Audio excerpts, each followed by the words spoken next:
Kodaikanal Resort plots for sale. For more information, contact 7667008999.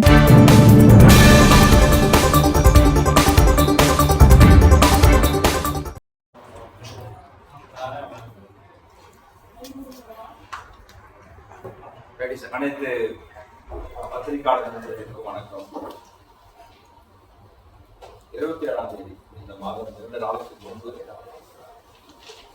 Tirunelveli Palangottai 27 July 2025 பிற்பகல் 2:30 மணி அளவுல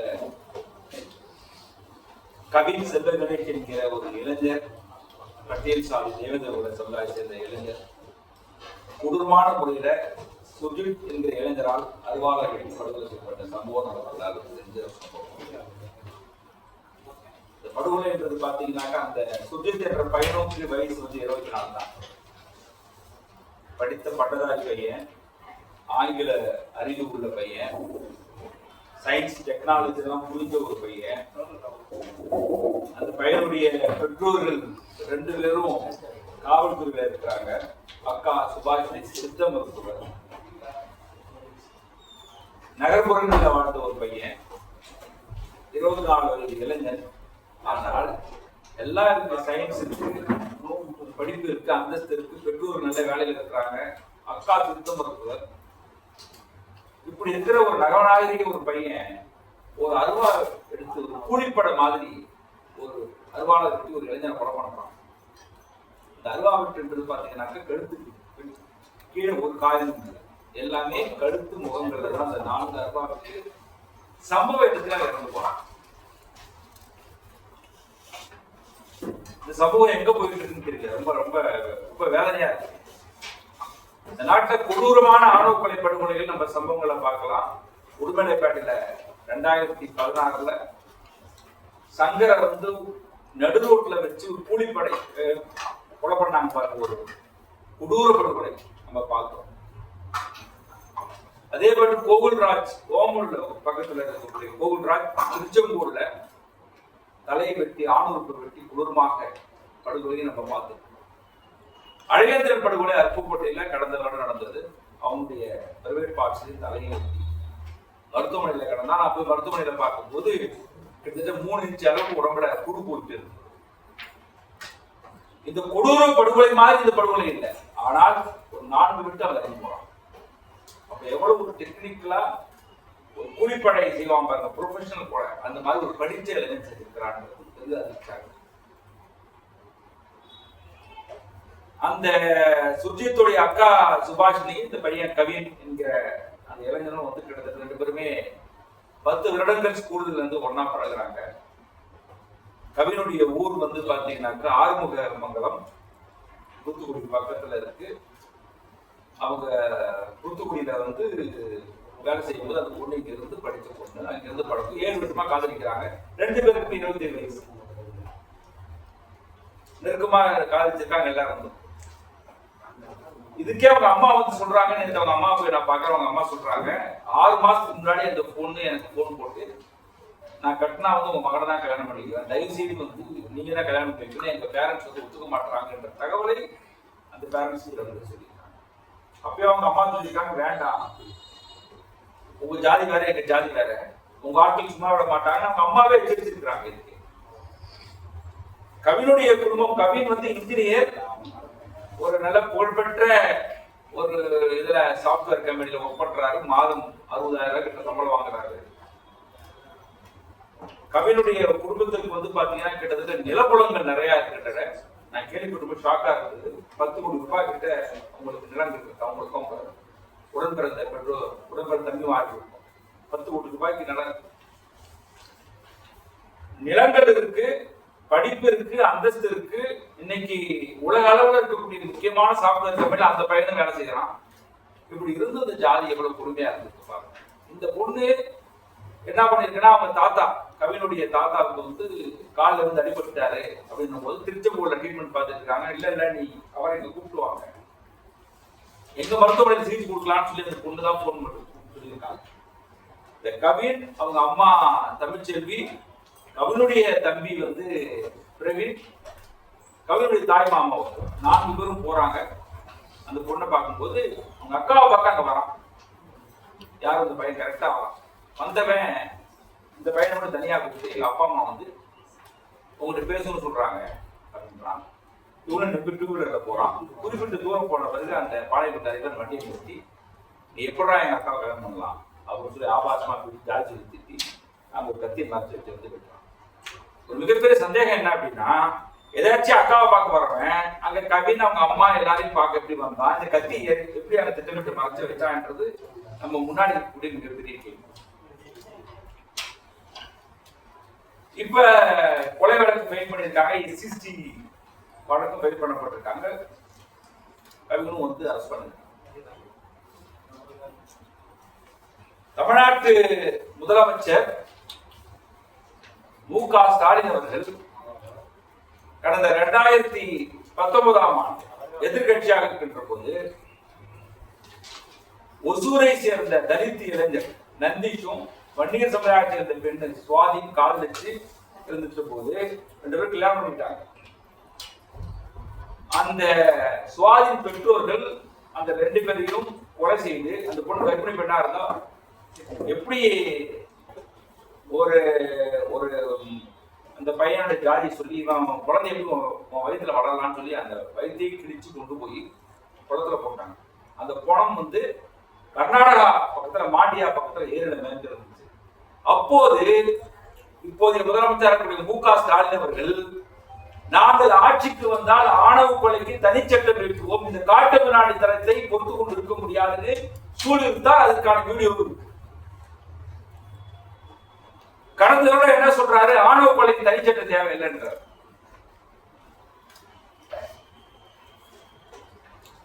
இது ரொம்ப எனக்கு வேதனை அளிக்குது. சரி, 2017 இருந்து இதுவரை இந்த சம்பவத்தோடு 65 ஆணவ கொலை தமிழ்நாட்டில் நடந்தது.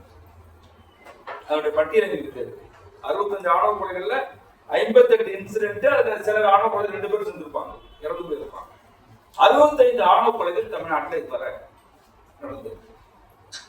இப்ப அதுல முதலமைச்சர் கருத்து சொல்றாரு, அதான் எஸ்சி/எஸ்டி வன்கொடுமை தடுப்பு சட்டம் இருக்குல்ல, அந்த சட்டம் போதாதான்னு கேட்கிறாரு. எஸ்சி/எஸ்டி வன்கொடுமை தடுப்பு சட்டத்துல பாதிக்கப்பட்டவன் எஸ்சியா இருந்தாலும் வன்கொடுமை தடுப்பு சட்டத்தை ஃபைல் பண்ண முடியும். இப்ப நடந்த இந்த படுகொலையில பிசிக்குள்ள நடக்கிற ஆணவ படுகொலை எந்த சட்டத்துல போடுவீங்க? எஸ்சி சட்டத்துல போட முடியாது. எஸ்சிகளுக்குள்ளே நடக்கிற ஆணவ படுகொலை அதுவும் என்ன பண்ண முடியாது, தனி சட்டம் போட முடியாது. இன்னொன்னு, அந்த பொண்ணு வந்து பிசியா இருந்து பையன் எஸ்சியா இருக்கிற பட்சத்தில் அந்த குடும்ப உறுப்பினர் தான் பெண்ணை கொலை பண்றாங்க பாருங்க, அதுலயே எஸ்சி சட்டம் போட முடியாது. அப்ப ஆணவ கொலைக்குன்னு ஒரு தனிச்சட்டம் தேவைன்றது நீண்ட நாள் கோரிக்கையாக இருக்கு. இது மட்டும் இல்ல, கிட்டத்தட்ட வந்து 75 தீர்ப்புகள் சொல்லப்பட்டிருக்கு இதுவரை உச்ச நீதிமன்றங்களிலும் உயர் நீதிமன்றங்களிலும் ஆணவ கொலைக்கு கண்டித்து. குறிப்பாக 2018 சக்திவாகினி கேஸ் என்ன சொல்றாங்கன்னா, ஒவ்வொரு ஸ்டேட்டும் விரைவில் ஆணவ கொலை தனிச்சட்டம் கொண்டு வாங்க, ஒவ்வொரு ஸ்டேட்டும் அதுக்கு நாங்க கொடுக்கக்கூடிய 20 கைட்லைன்ஸ் ஃபாலோ பண்ணுங்கன்றதெல்லாம் அவங்க சொல்லிட்டாங்க. அப்படி ஒரு ஃபாலோ பண்ற மாதிரி தமிழ்நாட்டில் தெரியல.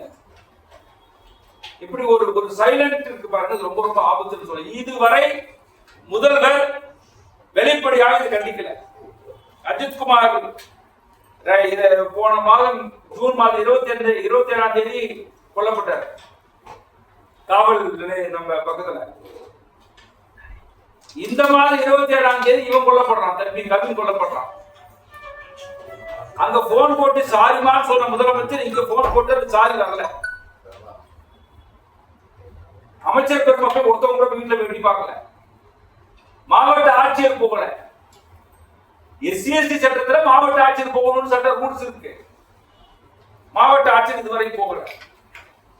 இந்த படுகொலை நடந்த இடம் வந்து திருநெல்வேலி சிட்டில வருதுனால கமிஷனர் இதுவரை ஸ்பாட்டுக்கு போகல. இப்ப அவங்க வந்து இன்றையோட 4வது நாள் என்ன பண்றாங்க, 3வது நாளே எங்களுக்கு பாடி வச்சுக்கிட்டு நாங்க வந்து அவங்க 2 பேரும் கைது பண்ணுறதெல்லாம் அவங்க பிரதான கோரிக்கை. யார பெற்றோர் 2 பேருமே போலீஸ். எஃப்ஐஆர் தான் 2 பேரோட பேரு வருது. அக்யூஸ்ட் லிஸ்ட்ல 2 பேர் பேர் இருக்கு. கைது செய்வதற்கு என்ன தயக்கம் நான் கேட்கிறேன். அது பெற்றோர் சொல்றாங்க, இந்த பொண்ணு தான் வந்து என் பையன் வந்து கூப்பிட்டு சொல்றாங்க. நான் ஒரு ஜெண்டர் பெர்ஸ்பெக்டிவ்ல ஒரு விமனை நம்ம குறை சொல்லக்கூடாது.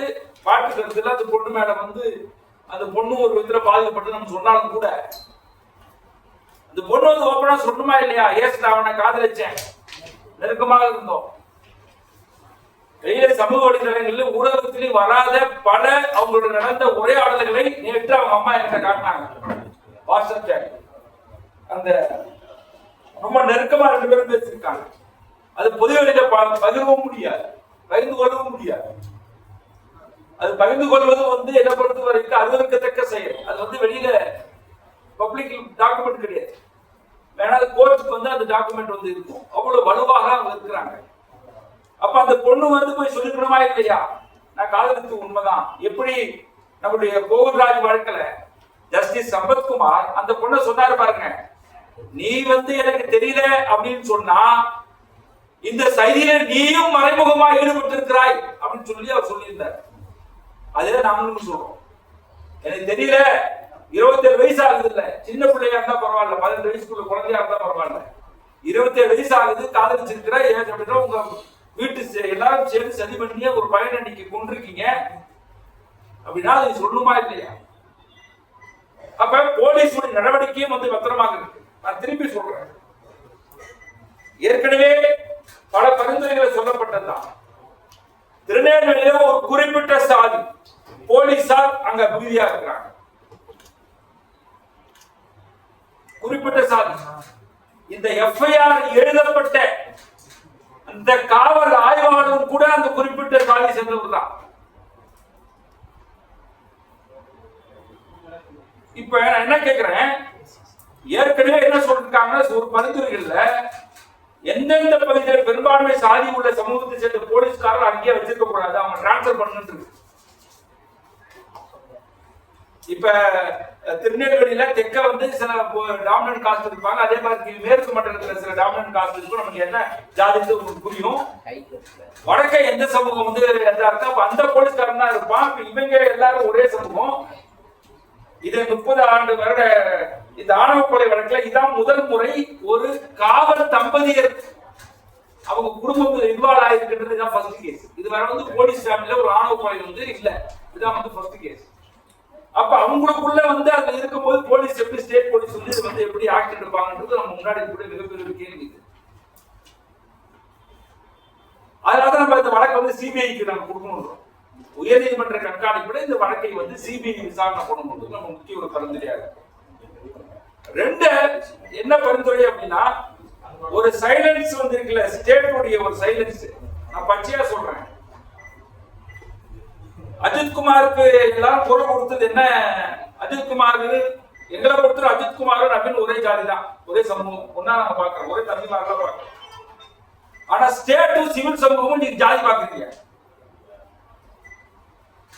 அஜித்குமாருக்கு கொடுக்கப்பட்ட நிவாரணம், அஜித்குமாருக்கு கொடுக்கப்பட்ட காம்பன்சேஷன், அவருக்கு கொடுக்கப்பட்ட நடவடிக்கை, அமைச்சர் பெருமக்கள் போய் அந்த இடத்துல விசிட் பண்ண போக்கு, முதலமைச்சர் போன்ல பேசின விஷயங்கள், அந்த நிவாரணத்துறை உடனடியாக 12,000 இருந்துச்சு, 15,000 மாறி 25,000 மாறி, இன்னும் கூட கொடுக்க தயாரா இருக்கும் நீதிமன்ற உத்தரவு போடுது.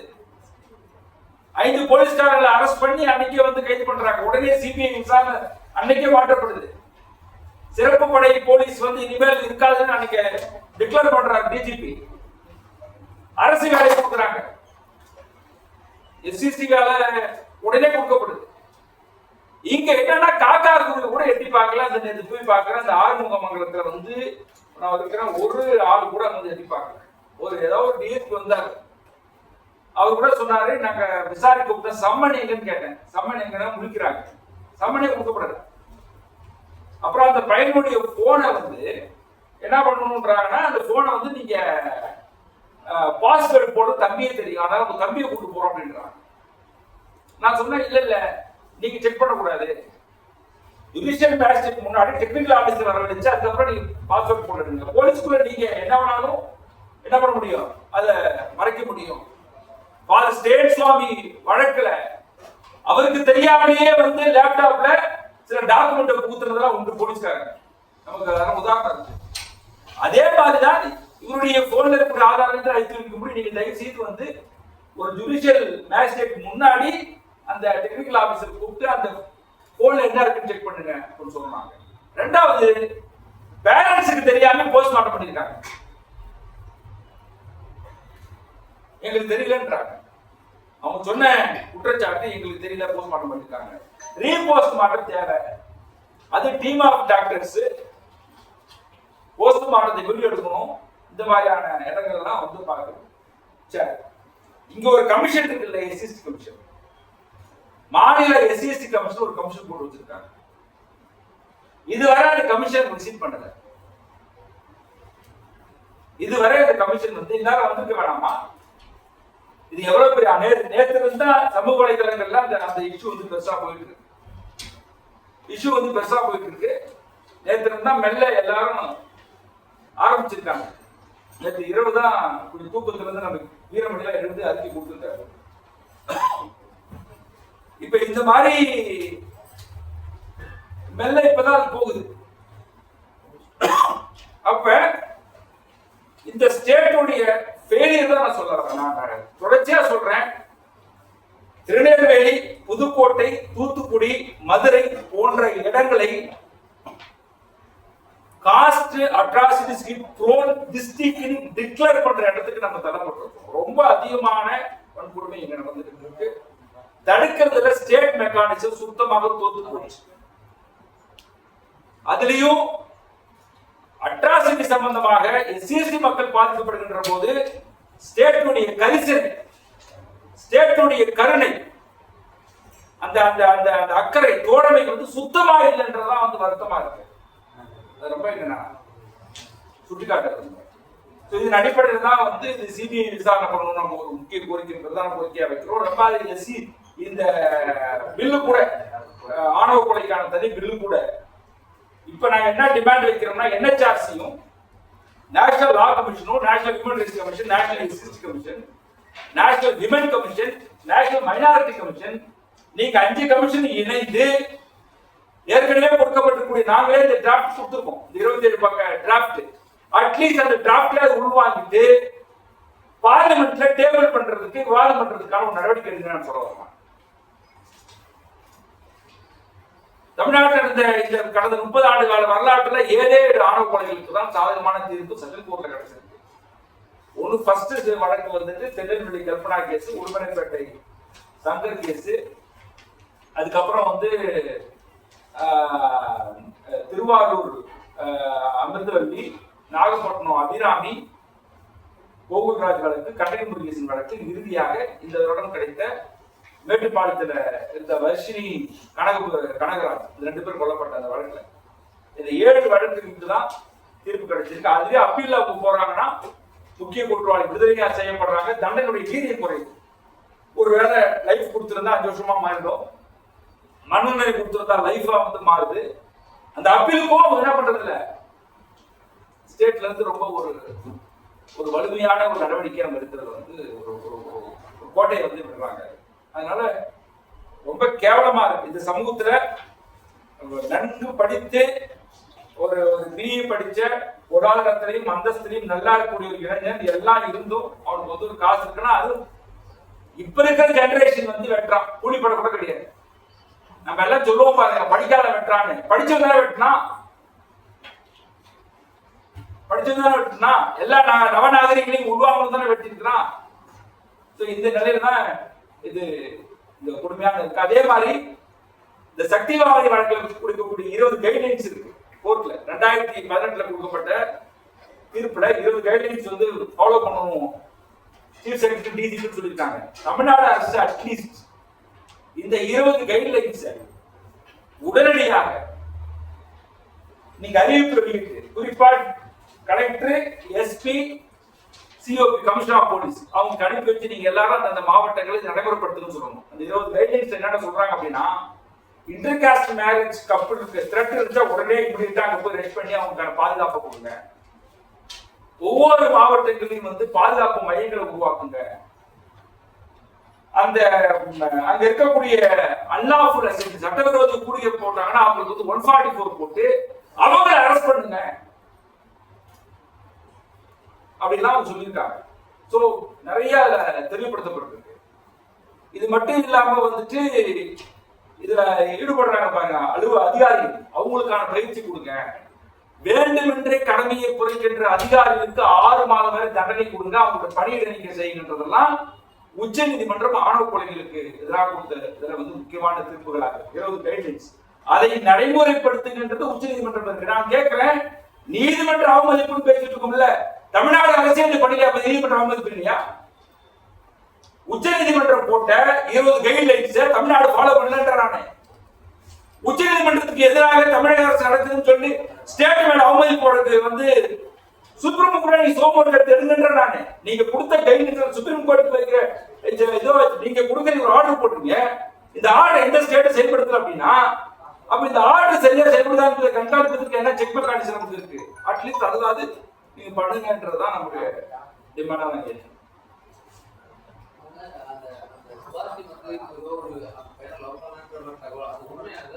இல்ல அப்படி ஒரு செய்தி ஒரு தினசரி பத்திரிகையில வந்திருக்கு. அந்த செய்தி உண்மை தன்மை நமக்கு தெரியல. அந்த செய்தி உண்மையா பொறுமையா போலீஸ் தரப்பில் சொல்லப்படுது அப்படின்னு சொல்றாங்க.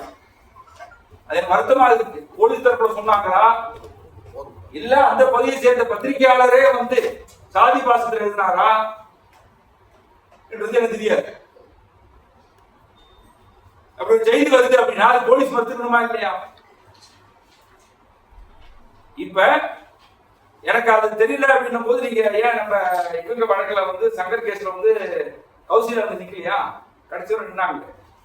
கோல்ராஜ் வழக்குல அந்த பொண்ணு போயிடுச்சு. நான் நம்ம தர்மபுரி இளவரசன் கேஸ்ல அந்த பொண்ணு அப்படிதான் திருப்பி ஜகா வாங்கிச்சு. இந்த பொண்ணு அப்படி பண்ணுது அப்படின்னாக்கா அது என்ன செய்ய முடியாது.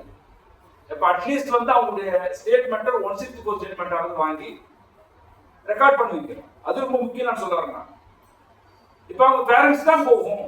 செத்து போனது இவங்க குடும்பம் தான். இவங்க கபிலுடைய அம்மா டீச்சர், ஸ்கூல் டீச்சர். கபிலுடைய அம்மா ஸ்கூல் டீச்சர். போய் எந்த விதமான ஆக்ஷன் இல்லை. நேற்று கேட்கிறேன் டிஎஸ்பி, ஏன் சார் நம்ம பேரண்ட்ஸ் கைது பண்ற என்ன சிக்கல் இருக்குன்னா எங்களுக்கு எவிடன்ஸ் கிடைக்கல சார். இது என்ன பேச்சு இது? ஏங்க ஒருத்தன் எஃப்ஐஆர் கண்டென்ட்ல இருக்கு, ஒருத்தன் அரெஸ்ட் பண்றீங்க, அவன் சரி ஈடுபட்டிருக்கான்னு சொல்றீங்க. அந்த எவிடன்ஸ் கடைக்கு கண்டுபிடிக்கிறதா சார் அந்த போனை நம்ம எடுத்துட்டு போறோம். அப்ப அவங்க அப்ஸ்காண்டிங் இருக்கான்னு சொல்றீங்க.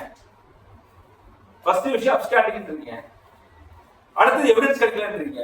எதுக்கு இந்த ரெட்டை வேலைன்னு கேட்கிறேன் நான். அப்ப நீங்களே அப்ஸ்காண்டிங்ல போக சொல்லிட்டீங்களா? இதெல்லாம் நம்ம முன்னாடி போடுங்க.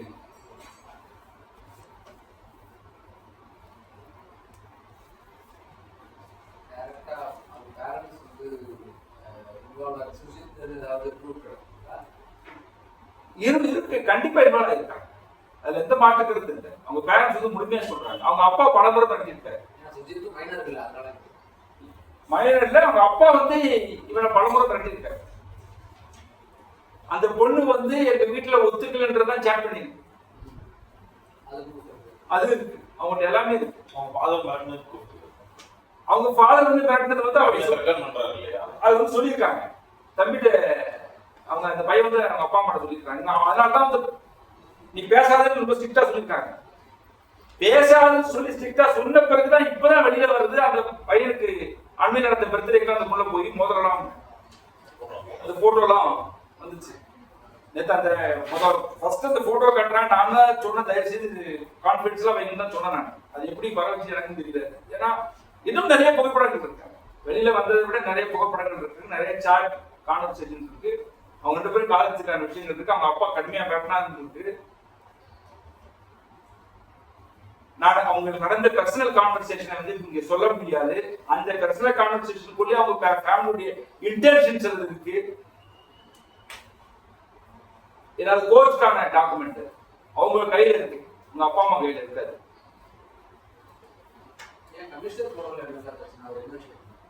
போகணும் இல்லைங்க, அவங்க தானே அவர் தானே இப்ப நீங்க SC/ST new amendment act mandate இல்ல. அந்த பகுதியினுடைய காவல்துறை தலைவரா இருக்கிறவரும் கலெக்டரா இருக்கிறவங்க ஸ்பாட்டுக்கு போகணும். ஸ்பாட்னா இன்சிடென்ட் ஸ்பாட் இல்ல, ஃபேமிலி எப்படி மீட் பண்ணணும் போகல. சுர்ஜித் ஃபேமிலி தரப்புல நீங்க யாரை மீட் பண்ணீங்க? உங்களோட ஃபேமிலி சுர்ஜித் தரப்பு ஃபேமிலியில யாருமே இல்லையே. எங்க நீங்க மீட் பண்ண முடியும்? அவங்க உள்ள இருக்கிறான், அப்ஸ்காண்டில் இருக்கிறாங்க, போலீஸ் கொடுத்தபடி அப்ஸ்காண்டில் இருக்கிறாங்க. அந்த பொண்ணு இல்ல. அவங்க தரப்புல கருத்து சொன்னா நம்ம எல்லாரும் ஏத்துட்டு தான் போறோம். என்ன இருக்கு அவங்க தரப்புல என்ன கருத்து? கொலை தானே. கொலைக்கு பேருக்கு கருத்து வந்து என்ன பிரயோஜனம்? உயிர் இல்லையே, என்ன வேணா கருத்து சொல்லிட்டு போகுது.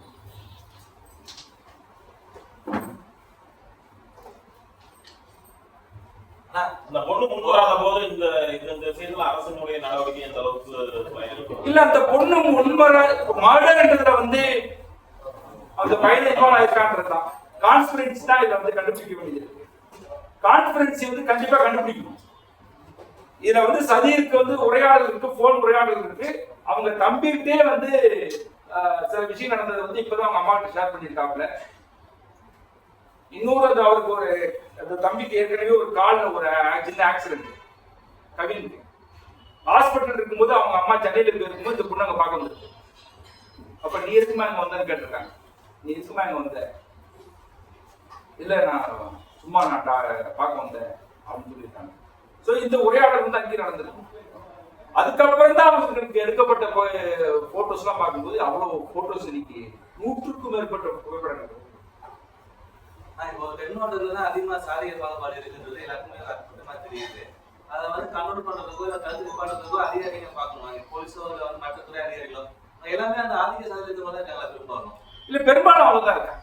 எந்த டாமினன்ட் காஸ்ட் இருக்காலும் அவங்க. நான் என்ன சொல்றேன், போலீஸார் வந்து அதே ஜாதிய மனநிலையில இருப்பாங்க அப்படின்னு நான் சொல்ல விரும்புறேன். நான் அப்படி ஒரு குற்றச்சாட்டை வந்து ஒரு ஒரு ஒரு பிளாக் காஸ்ட் சொல்ல விரும்புறேன்.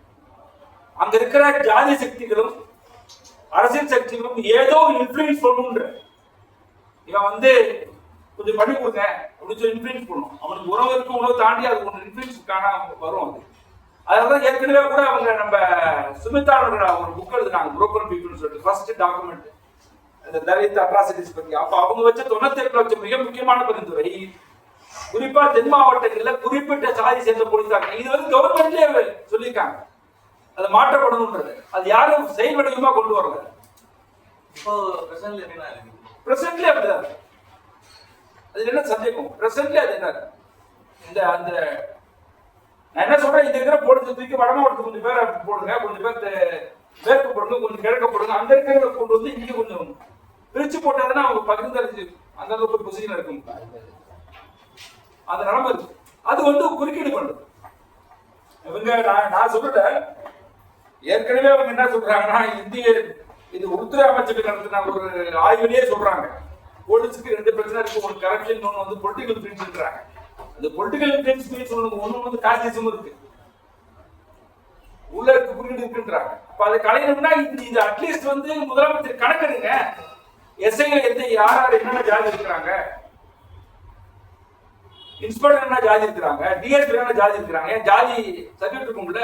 அப்படி ஒண்ணு என்ன பேர் ஜாதியில நாடாது இருக்கும்ல, என்னென்ன ஜாதியார் இருக்கான்னு சொல்லி அந்த லிஸ்ட் எடுத்து இந்த மாவட்டத்துல எவ்வளவு பேர் ஸ்ட்ராங்கா இருக்கிறான், எந்தெந்த போலீஸ் எவ்வளவு பேர் 1600 போலீஸ் ஸ்டேஷன்லாம் இருக்கு தமிழ்நாட்டுல, கணக்கு எடுத்து மாத்தி விடுங்க. நமக்கு பிடிச்ச கலெக்டர், மாவட்ட செயலாளருக்கு ஆதரவா இருக்கக்கூடிய போலீஸ்காரங்க, மாவட்ட செயலாளருக்கு ஆதரவா கூடிய கலெக்டரே நம்ம மாவட்டங்களையும் மற்ற மாவட்டங்களையும் ஒவ்வொருத்தரும் கட்சிக்காரங்க வச்சுக்கிட்டாங்கன்னா அப்படிதான் நடக்கும்.